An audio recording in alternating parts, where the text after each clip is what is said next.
નિરોધસ્ય મહાન શત્રુર અન્ય સ્ફૂર્તિ કરો યત ગુણગાન સપત્નોપી ન રોચંતે ગુણાયત.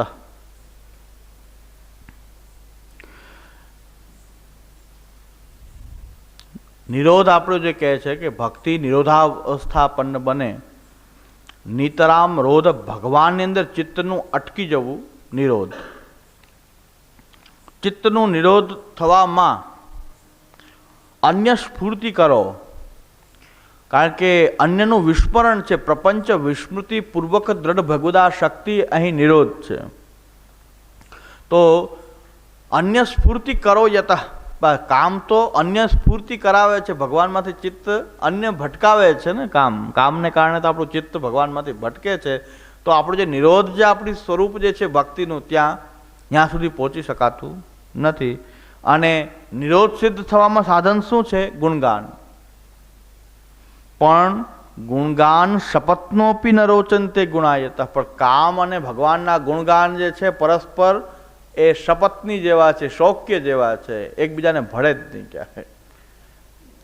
બે પત્ની હોય તો પરસ્પર બે પત્નીઓ જે છે એને કહેવાય શૌક્ય, શપથની કહેવાય શૌક્ય, અને એનું આપણા દેશી ભાષામાં કહે છે શોક.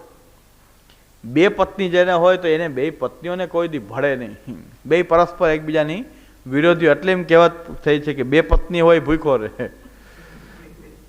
આઈ ન ખવડાવે ઓલો ન ખવડાવે. બે પત્ની કે વાં જાઓ ને, ઓલો કે વાં જાઓ ને, તો એને ભૂખા રહેવાનો વારો આવે. બે પત્ની હોય એને હંમેશા ભૂખા રહેવાનો વારો આવે. તો એને બેને કોઈ દી ભળવાનું નથી. એટલે હરિરાયજી આજ્ઞા કરે છે ગુણગાન અને કામ એ બે શપથની જેવો વ્યવહાર છે. કે કામ હૃદયમાં હોય તો ભગવાનના ગુણગાન આપણને ગમે નહીં, એ ગુણ ભગવાનના ના ગમે. અને બે શપથની છે, એકબીજાના વિરોધી છે. કે ભગવાનના ગુણ કામી પુરુષ હોય તો એને પછી ભગવાનના ગુણની વાત ગમે નહીં, એને બીજી વાત ગમે, એને બીજા રસરૂપ ગ્રંથ જોઈએ કે રસરૂપ ગ્રંથ જોઈએ. એટલે એને પછી આ ગુણગાન પ્રભુના રૂચે નહીં, એવું કે રસરૂપ કે રસના ઘૂંટડા ઉતરતા હોય એવી વાત એને ગમે. તો એનું કારણ શું છે? કામ પ્રબલ છે. તો બે શપથની જેવો વ્યવહાર છે. કામ અને ભગવાનના ગુણ પરસ્પર શપથની જેવા છે. અને એનો વ્યવહાર એવો છે કે ભગવાનના ગુણ છે તો પછી કામ રહી શકતો નથી. અને કામી પુરુષ હોય જેને હૃદયમાં કામ વસેલે અને ભગવાનના ગુણગાન ગમતા નથી. ચાલો બેહીને અષ્ટાક્ષર શ્રી કૃષ્ણ શરણાગમ કરો તો એને ગમે જ નહીં, મજા જ ના આવે જરાય. એટલે ગુણગાન જે છે શપથનોપી ન રોચંતે ગુણાયત, એને ભગવાનના ગુણો છે એ રૂચતા જ નથી. અને ભગવાનના ગુણ પાછા કેવા છે? વૈરાગ્ય સાધકા સર્વે કામિનસ્તમ કથમ પ્રિયા અતએવ હિ દૃશ્યંતે ગુણશ્રવણ વૈરિણ. ભગવાનના ગુણો કેવા છે? વૈરાગ્ય સાધકા. ભગવાનના ગુણ જે છે એ વૈરાગ્ય સિદ્ધ કરનારા છે. ભગવાનના ગુણનું ગાન કરવાથી ભગવાનનો જે વૈરાગ્ય ગુણ છે એ આપણને પણ, આપણી અંદર પણ વૈરાગ્ય એ સિદ્ધ કરે છે. તો વૈરાગ્ય સાધકા સર્વે, ભગવાનના ગુણ આવશે તો વૈરાગ્ય પ્રકટ થશે. અને કામી પુરુષો હોય છે એને તો આ કેવી રીતે ગમે છે? એને વૈરાગ્ય કેવી રીતે ગમે? કારણ કે વૈરાગ્યનું ઉલટું કામ છે. તો ભગવાનના ગુણો તો વૈરાગ્ય સાધકા સર્વે કામિનસ્તન કથમ પ્રિયા, એને કેવી રીતે ગમે? ગમે જ નહીં. ભગવાનના ગુણગાન વગેરે એ કામી પુરુષોને એ ગમતું જ નથી. કારણ કે ભગવાનના ગુણો તો વૈરાગ્યને સિદ્ધ કરનારા છે. અતએવ હિ દૃશ્યંતે, એટલે એવું જોવામાં આવે છે કે આ કામ દુર્ગુણ જ્યાં રહેલો હોય છે ને એ કેવું છે? આ કામ ગુણ શ્રવણ વૈરિણ, એ ભગવાનના ગુણ શ્રવણ કરવાનો વેરી. આ કામ દુર્ગુણ જેના હૃદયમાં રહેલું છે એ ભગવાનના ગુણ શ્રવણ કરવાના વેરી જેવા દેખાય છે કે એને ભગવાનના ગુણ શ્રવણ આદિ ગમતા નથી. એટલા માટે આ કામ દુર્ગુણ જ્યાં વસેલો હોય છે તો ભગવાનના ગુણ સાથે એનો વ્યવહાર કેવો છે? કે આપણે કોને રાખવો હૃદયમાં? કામને રાખવો કે ભગવાનના ગુણગાનને આપણે આપણા હૃદયમાં ભગવાનના ગુણોને ધારણ કરવા? ભગવાનના ગુણો તો વૈરાગ્ય સાધકા કામીને સ્તન કથમ પ્રિયા, એને કામીઓને કેવી રીતે ગમે? અતો એવ હિ દૃશ્યંતે ગુણશ્રવણ વૈરિણ. એટલે આ જે ગુણ શ્રવણના એ વૈરી હોય છે જેના હૃદયમાં કામ રહેલો હોય છે, ભગવાનના ગુણગાન એને રૂચતા નથી. તો આ પ્રકારથી કામાખ્ય દોષ વિવરણમ, આ કામની કેટલી કેટલી અસર હોય છે એ હેડિંગ આપ્યા છે આપણે કામનું કાર્ય, કે કામ જે છે એના કાર્ય શું. અને 14મા શ્લોકથી 13મા શ્લોકથી આવે છે કામની ભયંકરતાનું વર્ણન, એટલે કામના પરાક્રમ. અત્યારે આપણું હેડિંગ અહીં ચાલે છે કામના કાર્યો. કામથી શું થાય છે? ગુણ શ્રવણનો વૈરી છે કામ, એ ભગવાનની ભક્તિમાં પ્રતિબંધ કરે છે, ચિત્ત ભગવાનનો પ્રવણ થવા દેતો નથી, કામ અને લોભ ભગવાનથી આપણને પ્રતિબંધ રૂપે વચ્ચે રહેલા છે.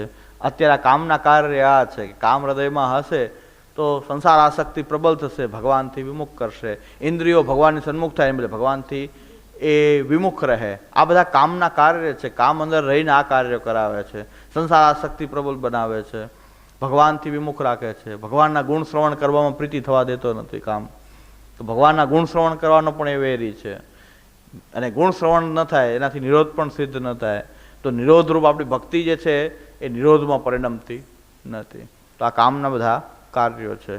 અને આટલી ભક્તિની સાધનામાં આટલો વિક્ષેપ કરે છે ને એટલે આપણને વાંધો છે, એટલે આ કામ ઉપર અંકુશ રાખવાનું આપણે કહી રહ્યા છીએ. અને આ ગ્રંથનો હેતુ એ જ છે કે કામ આટલો બધો ભક્તિ સાધનાની અંદર વિક્ષેપ કરનાર છે, એને કંટ્રોલ આપણે કરવો જોઈએ. કેવી રીતે એનો કંટ્રોલ થાય એની ભયંકરતા જાણતા હોય તો ખબર પડે કે આનાથી બચો.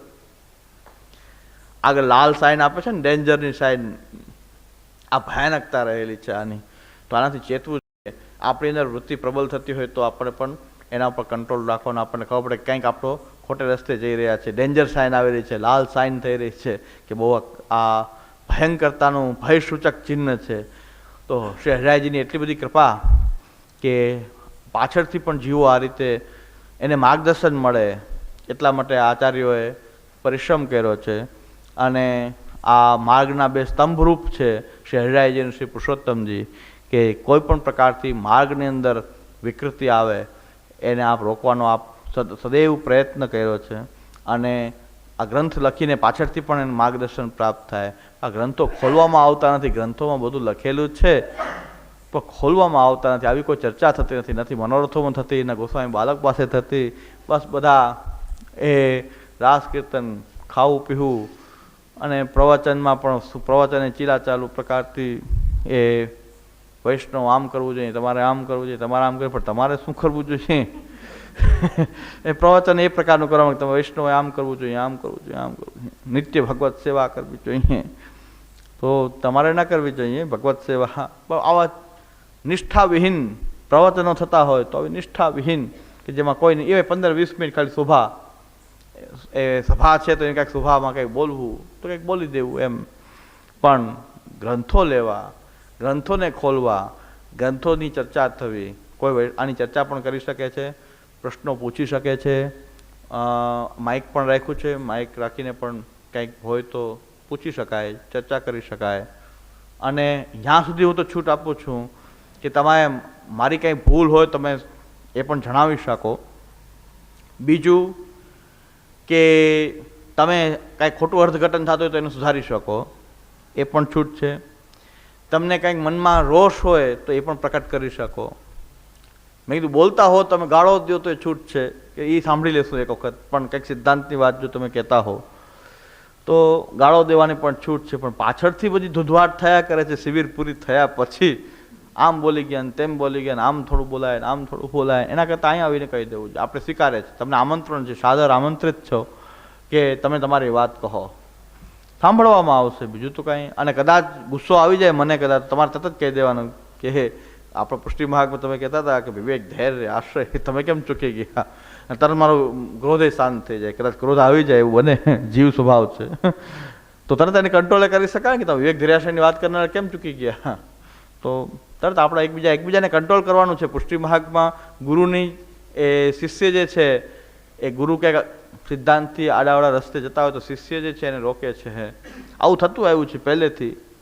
અને શિષ્યો કોઈ ખોટે રસ્તે જતા હોય ત્યારે ખરાબ ગમે એવું લાગે પણ એને રોકવાનો પ્રયત્ન ગુરુએ પણ કરવો જોઈએ. બે એકબીજાને કંટ્રોલ કરતા આવ્યા છે આપણે ત્યાં. શિષ્ય વર્ગ અને ગુરુ વર્ગ જે છે એકબીજાથી સંચાલિત છે. એટલે શ્રી ગુસાઈજી એક વખત હાથમાં પૈસા લીધા, લક્ષ્મીદાસ દોશીએ કીધું કે રાજ આછી નાઈ કરી, આપણે આજે સારું નથી કર્યું, હાથમાં પૈસા ન લેવાય ગુસાઈજીને. તો એને માર્ગ નહીં કે આપનું પાછું એમ કહે છે આપ તો ઈશ્વર છો, આપને કોઈ હેતુ નથી પૈસા લેવાનો, પણ સંપ્રદાયમાં કંઈક એની અસર ખરાબ પડશે. આગળ જતાં કોઈ એમ કહેશે ગુસાઈજી લીધા તો તમારે લેવા છે, અને લેવા માંડ્યા. ગુસાઈજી લીધું એક વખત એ બંધ કરી દીધું, હવે નહીં કરું તો ચાલુ થઈ ગયું. એટલે એવું વિચાર્યું હતું કે આગળ શું થશે એનો વિચાર કર્યો કે સંપ્રદાયમાં શું અસર થશે આની. તો ગુસાઈજીને પણ કહી દીધું કે ભાઈ આજે આપણે સારું નથી કર્યું. એટલે અહીં પણ એમ થયું કે પ્રવચન છે, આપણું શિબિર જે છે એમાં બીજા બાળકોની જેમ રાજાશાહી ખાતું ન ચાલે. કલાક 1.5 કલાક મોડા આવે પછી એમ કહેશે કે સિદ્ધાંતની વાત કરો, આમાંય બાળકો બધા સરકાર ચાય 1.5 કલાક મોડા આવે છે. તો મારી ભૂલ હતી કે ભાઈ કે ટાઈમસર આવતા જ હતો. હવે પહેલો પ્રયત્ન એ કરીએ છીએ કે બરાબર ટાઈમ સચવાય. પછી હવે એ પછી કોઈ આવે કે ન આવે તો હું શરૂ કરી જ દઉં છું. પછી આપણે સ્વીકારીએ છીએ કે એનાથી અસર જો ખરાબ થતી હોય કે આમાં પણ આવું જ ચાલે છે, તો આપણે તો જે વસ્તુ મહાપ્રભુજીના સિદ્ધાંત કર્યા છે ત્યારે કોઈ એવી ઇમ્પ્રેશન કે બીજા બધા વલ્લભ કુલ કી બલિહારી જબ દેખો જબ તૈયારી, કલાક 2-2 કલાક બધાને બેસાડી રાખે વાંચન, પછી આવે અને 3 કલાકની શિબિરનો ટાઈમ હોય, 1.5 કલાક મોડા આવે, અડધી કલાક કંઈક પ્રવચન કરે, કલાક 1.5 કલાક ચંપસ દે. તો હવે બધા સમજી જાય કે આમાં શિબિર કેવી છે. તો કલાક પછી ચંપસનો ટાઈમ ગયો જાય અને 1.5 કલાક મોડા આવે, વચ્ચે અડધી કલાક આવે પ્રવચન કરી લે. તો બધાને એમ થઈ જાય કે આમાં આવું જ છે. તો એવું મારું ધ્યાન દોર્યું, તો એનો સહર્ષ મેં સ્વીકાર કર્યો કે બરાબર अब ऐसा नहीं करूँगा. ગુસાઈજી કે હવે ऐसा नहीं करूँगा. ગુસાઈજીએ કીધું કે હવે આવું નહીં કરું. કારણ ગુસાઈજીને હાથમાં લીધું. પછી ગુસાઈજી વિચાર્યું કે આ મને આવું કેમ કીધું આણે, કે આપણે આજે સારું કામ નથી કર્યું. એમ કે સંપ્રદાયમાં ઇમ્પ્રેશન કે આપ તો ઈશ્વર છો, એમાં કોઈ શંકા નથી, આપને કોઈ લોભ નથી. પણ 1 રૂપિયો લેવાથી સંપ્રદાયમાં કે પાછળથી કોઈ એમ કહેશે ગુસાઈજી પૈસા હાથમાં લે છે, એ વસ્તુ સારી નહીં થાય. એમ તો એટલું સમજતા હતા પોતાનું ઉત્તરદાયિત્વ. એટલે ગુસાઈજીને વિનંતી કરીને કીધું કે આપ તો ઈશ્વર છો, એમાં કોઈ શંકા નથી, પણ આવું ન કરો. તો ગુસાઈજી પછી કોઈ દિવસ નહીં, એક જ વાર કોઈ અન્નકૂટના પૈસા હાથમાં આપ્યા, એ પણ દેવાલયના હતા, શ્રીનાથજીને પધરાવી દીધા. પોતાના માટે નહોતા, દેવાલય હતું શ્રીનાથજીને, એના કોઈ દ્રવ્ય હતું ત્યાં મોકલાવી દીધું. છતાં પણ આવું આપણે હાથમાં તો ન જ લેવું, ચરણમાં લ્યો એ જ બરાબર છે. વૈષ્ણવ ચરણમાં ધરીમાં આપનું ગૌરવ છે, ને આપ હાથમાં લ્યો તો એની ઇમ્પ્રેશન કંઈ ખરાબ પડશે. ને ગુસાઈજી લે તો પછી શું વાંધો, બીજાને શું વાંધો પડે, એમ એવું થઈ જાય ને. દામોદરદાસ હસાણીજીએ પણ ગુસાઈજીને એમ કીધું કે ये मार्ग हासिल खेल को नहीं. તો ઘનશ્યામજીને ચાચા હરિવંશજીએ ઘનશ્યામજીને કીધું કે આપ બીજા લૌકિક બાળકોની જેમ રમો એ ઠીક નહીં, આપ પોથી સંભાળો, મહાપ્રભુજીના ગ્રંથોને જુઓ. કારણ કે આપે તો બીજાને ઉપદેશ કરવાનો છે, તો આપ લૌકિક બાળકોની જેમ રમો એના કરતાં ગ્રંથો જુઓ. તો ઘનશ્યામજી પોથી ખોલીને આપ આપની પોથી સંભાળો, ચાચાજી એમ કીધું પોથી સંભાળો. તો એ પ્રકાર છે. પરસ્પર શિષ્ય પણ ઉત્તરદાયિત્વ સમજતા હતા કે ગુરુ વર્ગને આપણે ખાલી ચરણ સેવા કર્યા કરશું ને એને આપણે બસ આ પ્રભુ છો એમ કાયમ હવાના વાળા પંપ લઈને બેસી જશું આગળ પાછળ. પ્રભુ છો, પુરુષોત્તમ છો, આપ જે કરો એ લીલા, આપ તો ચાહે છો એ કરો. વિમલના ગુટકા ને માણેકચંદના ગુટકા આમ આખી સરે સર લગાડી જતા હોય તો પાછા હાથમાં ખોબો ધરે, આમ અધરામૃત ચરબિત ત્રાંબુલ આપો, ચરબિત તાંબુલ લે. તો ગોપાલદાસજી જેમ આખ્યાન સુઈ જતા, તમને તો કઈ સૂજ્યું નથી આ માણેકચંદ ખાઈને. ખોબો ધરે આમ માણેકચંદ. એવા મહાનુભાવ છે કે અધરામૃત શું કહેવાય, ચરબિત તાંબુલ. ચરબિત તાંબુલ જે ગોપાલદાસજીને આપ્યું એમ આ ચરબિત તાંબુલ. તો આ બધું કરવાથી તો બેયનો નાશ થશે, કેટલા લોકોનો બગાડ થશે. કારણ કે ગુરુને એની જવાબદારી તરફ પ્રેરતા નથી અને તમે એને આ રીતે પંપ ભરી રહ્યા છો, હવાનો પંપ ભરી રહ્યા છો. ન સેવામાં જવા દો છો એને, ન સેવા કરવા દો છો, ન ગ્રંથ ભણવા દો છો. તો કાળક્રમે એની અસર બહુ ખરાબ થશે. અને પછી આપણને ગમે છે એવા લોકો પછી ગમતા હોય છે, અમને લોકોને બહુ ગમતા હોય છે. તો આજુબાજુ બેઠા હોય, આખો દી હાસી ઠીઠોરી કરતા હોય અને આ રીતે બાળકોને પણ પુરુષોત્તમ છો, પ્રભુ છો એ મનમાં ઠસાવી દે કે પુરુષોત્તમ છો જ આપ. તો હવે પુરુષોત્તમની વ્યાખ્યા કોઈને ખબર નથી કે પુરુષોત્તમ એટલે કોણ, છતાં મનમાં એમ થઈ જાય કે આપણે પ્રભુ જ છીએ એમ. એટલે આ પ્રકાર છે કે એવું ન કરવું જોઈએ. શિષ્ય જો સેવા કરવી હોય ગુરુની, ગુરુના ઘરની કુલની, તો બસ એને સ્વમાર્ગના ઉપદેશ દે એવી પ્રેરણા આપવી જોઈએ. કંઈક ભૂલ હોય તો કે ભાઈ એની અસર સંપ્રદાય ઉપર, બીજા લોકો ઉપર, અમને કંઈ વાંધો નથી, પણ સંપ્રદાયમાં કંઈક છાપ આની આવી પડશે એટલું ઉત્તરદાયિત્વનું આપણને ભાન હોય એટલે મેં પણ સ્વીકાર કર્યો કે ભાઈ આપણે ચાલુ એટલે ચાલુ, ટાઈમે પૂરું એટલે પૂરું. એટલે બને એટલો પ્રયત્ન કરીશ. ભાઈ અનિવાર્ય કોઈ ટ્રાફિકમાં ફસાઈ જવાનું મોડું થઈ જાય તે વાત અલગ છે, પણ બને એટલો પ્રયત્ન કરીશ કે આપણો ટાઈમ અને વૈષ્ણવ જે પણ બધા ટાઈમસર આપણે ટાઈમસર હશું તો આપોઆપ કેવું નહીં પડે બધા પછી કે હવે શરૂ થઈ જ જાય છે તો બધા ના કે વલ્લભકુલનો ઓછામાં ઓછું અડધી કલાક તો મોડું હોય જ એમ માનીને બધા 9 તો 9:30 આવે, 9:30 તો 10 આવે એમ કમસે કમ કે અડધી કલાક તો હોવું જ જોઈએ એમ મગજમાં નક્કી કરેલું જ હોય. પણ આપણે બને એટલો પ્રયત્ન કરીએ છીએ.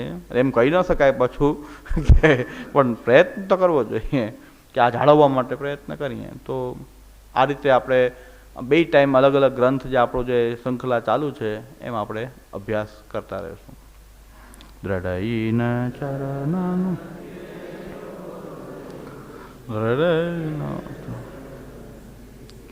શ્રી વલ્લભ નખ ચંદ્ર જટા સબ જગમાં જઢઈન साधन और नहीं आकलि में जासु हो निवेरु सूर्य कहा कहे द्विविध याधरो बिना मोल को चेरो भरोसो चढ़ई न चरण के इन चरण के भरोसो. श्री वल्लभाजी श्री